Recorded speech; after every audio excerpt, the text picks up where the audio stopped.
याद करिए 1980 के बाद जब भी कोई कुंभ और महाकुंभ का आयोजन हुआ, विश्व हिंदू परिषद के नेतृत्व में पूज्य संतों ने जो भी संकल्प लिया वह संकल्प मूर्त रूप लिया। और ये हम सब की वर्तमान पीढ़ी का सौभाग्य है कि सरदेव अशोक जी वह केंद्र बिंदु थे विश्व हिंदू परिषद के,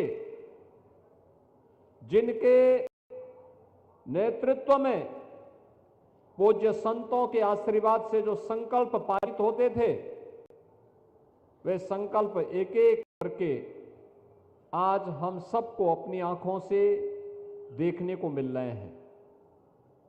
गत वर्ष पूरी दुनिया ने देखा है, हर सनातन धर्मावलंबी ने महसूस किया है कि अयोध्या में से राम जन्मभूमि पर 500 वर्षों का इंतजार समाप्त हुआ। मर्यादा पुरुषोत्तम प्रभु श्री राम अपने भव्य और दिव्य मंदिर में विराजमान हो रहे हैं। आज आपने देखा होगा कितने लोग अयोध्या जा रहे हैं। मैं एक आंकलन निकाल रहा था, 2016 में अयोध्या में कुल 2,36,000 श्रद्धालु गया था, और जब हम लोग 2024 का आंकड़ा देख रहे थे, 2024 में यह संख्या बढ़ करके 12 से 15 करोड़ पहुंच गई। कितना भव्य रूप है। एक नई अयोध्या के दर्शन हो रहे हैं, एक नई काशी के दर्शन हो रहे हैं। प्रयागराज के इस नए कुंभ में भव्य और दिव्य कुंभ का दर्शन हो रहा है। आस्था और आधुनिकता एक साथ दिखाई दे रही है। अविरल और निर्मल गंगा के दर्शन हो रहे हैं।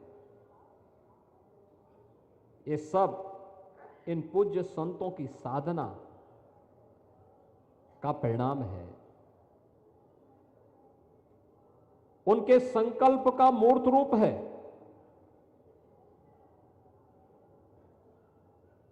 और उसे मूर्त रूप देने के लिए ही हमारी ऋषि परंपरा ने इस प्रकार के आयोजन, इस समागम हो, कुंभ के देश के 4 स्थानों पर,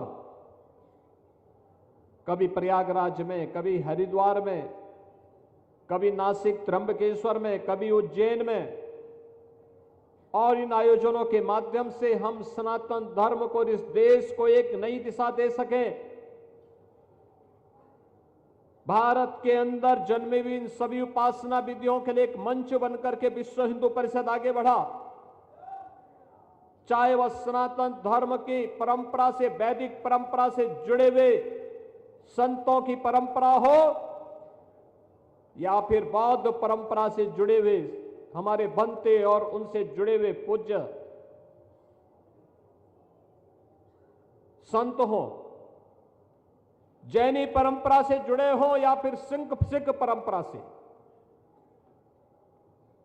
उन सबको एक मंच मिल रहा है।